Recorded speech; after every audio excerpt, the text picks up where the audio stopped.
By now you have to be aware that Francis has himself been facing some rather personal issues that have him holed up and sequestered away from the world as he gets himself together again, after a rather personal procedure. When that story broke last week, I wasn't surprised by it, nor was I surprised that his getting back to business is expected to take some time, though he is expected to keep working to some degree, and that doesn't surprise me either. But it has left me with a question that several others are asking. Does Francis have little time left?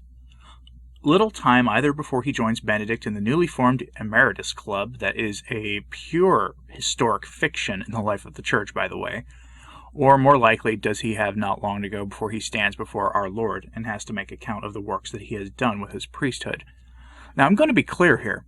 I'm not going to be doing any kind of happy dancing if we suddenly find ourselves in an interregnum and awaiting for a new supreme pontiff, if we're, facing a conclave. I know some will be, but I won't. I want him to have that moment of clarity that leads him to get on his knees, or whatever the equivalent would be given his advanced years and his state of things, and I want him to right himself with our Lord. That's what I want for him, as I do for any of the modernists, and for myself as well, because I am a sinner as well. So to that end, let's have a look at this story, because it's clear that Francis has been accelerating his program these last few months, perhaps with all the things he's facing on his mind. Francis has this image he likes to portray with the fawning help of the opinion makers of the world, that of a papal superman with boundless energy, a pontiff who globetrots and has time to meet the throngs of faithful and pilgrims of all kinds, to reach out a hand to those outside the faith, and to walk with them in an apostolic journey of accompaniment, dialogue, cupcakes, and creeping authority. That image is going to be something that is not possible to keep going as things progress, because, as Italian journalist Marco Tosatti tells us on his own site, almost everyone has had someone close to them deal with what Francis is facing now. Quote, "Certainly the Holy Father will return to the Vatican to resume his journey in the footsteps of Peter, but he will never be the same again. All the rhetoric about a Jorge Mario Bergoglio Superman damages his image and his charisma. People who read, hear, or see the news are not stupid or unable to reflect and ask themselves questions, also because millions of families have had similar experiences with their elders. From a passage in the bulletin of the Vatican Press Office on Tuesday, July 6th, which ensures that the pontiff had breakfast, it is possible to deduce that the experience was not particularly devastating, and this is great news.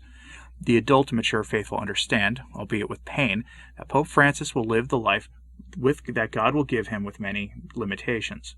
End quote. Tosatti is interesting because in his work he often takes the same sort of stances that I do, but in a more measured way than I do.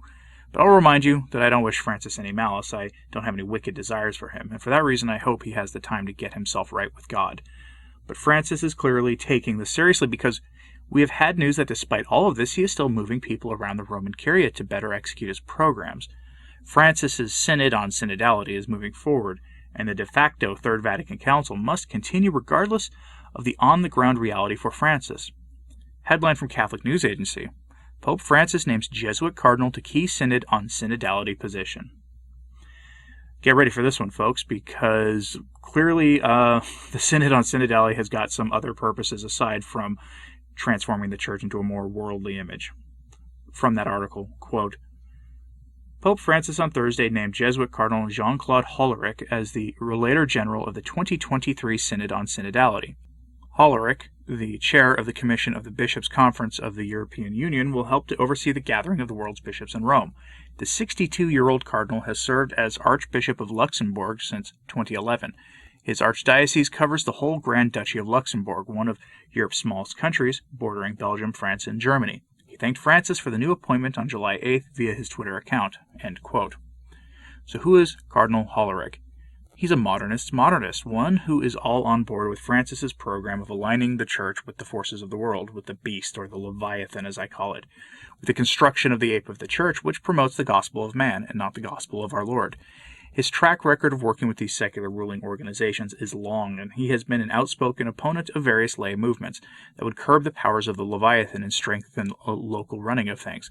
He's a firm believer in the work Francis has been doing with the beast, and he will absolutely be essential for using this coming synod to make the Church more closely resemble the world and its ideas. But let's continue with this story. As we'll see, he'll almost be running the synod himself on behalf of Francis. Quote, Hollerich will be expected to present a report at the start of the Assembly in October 2023, introducing the theme of synodality. He will also outline the Synod's working document and the points that participants are due to discuss. He will also preside over the preparation of the Synod's final document, which is submitted to participants for approval. The rules governing synods say that, if circumstances so indicate, the Relator General presents a summary of the topics that emerged during the synod discussion, as well as clarifying certain points and providing information on the elaboration of the final document. His role ceases at the dissolution of the assembly." End quote. Never let personal issues keep you from achieving your goals. Obviously, that's a sentiment Francis agrees with, and so he's placed a stalwart ally of his in the move to make the Church more worldly at the head of the coming Synod of Bishops. And you and I know that Francis plans to be there in person as well, though whether he'll be able to do that is anyone's guess at this time.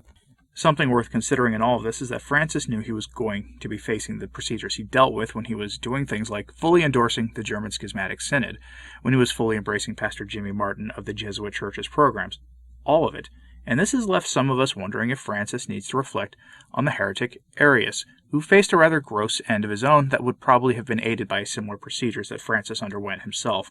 One writer over at the Catholic Monitor suggests that Francis should meditate on Arius's final days himself because they were especially noteworthy. Quote, "How many more years or days does he have left on his timeline before he succumbs to the Grim Reaper and faces his Creator? What will he say about his service to Holy Mother Church?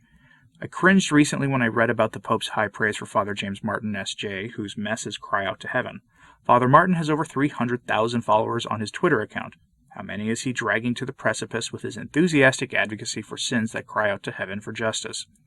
Jesus is always the forgiver with arms outstretched to receive his repentant children, but forgiveness offered must be received. We have the power, by our free will, to reject his forgiveness and wallow in the pigsty. It might be good for all of us and for Francis to read about the nasty end of Arius found in the ecclesiastical history." End quote. It would be good for us all to do that.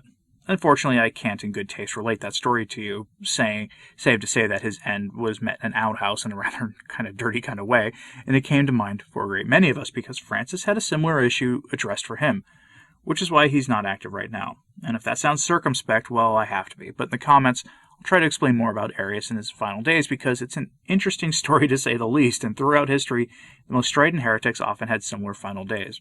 The story of Martin Luther's final days will be equally, well, it'll make your skin creepy and crawly. It's clear that our Lord doesn't take kindly to those who push heresy, and that much is clear from the historic record. This goes as far back as what Judas Iscariot faced, and his error was familiar to us now. He wanted a works-based gospel, that which our so-called separated brethren claim Catholics believe. That is what Judas wanted, hence his objecting to our Lord being bathed in sacred oils when he said that the money for that could have been given as alms as well, and Francis's track record appears to be the same kind of thing, hence his rigidity comments about cloistered nuns and the like. It's interesting to note here, by the way, that Francis keeps numerous images of Judas Iscariot in his papal office. That's a confirmed fact. Something to ponder there, I think. I'm curious what you think about this. Our Lord commanded us to pray for pretty much everyone, so even though I don't personally care for Francis at all, to put it mildly, I do pray for him. Not for his programs or his goals or his particular intentions, but for him personally I do, and I hope you do too, since Jesus told us to pray for pretty much everyone. But other than that, do you think Francis is speeding up his program, all things considered? Let me know your thoughts on this in the comments, please, and like, subscribe if you haven't, and hit that bell. It does help. Please pray for the Church. I'm Anthony Stine. Ave Maria.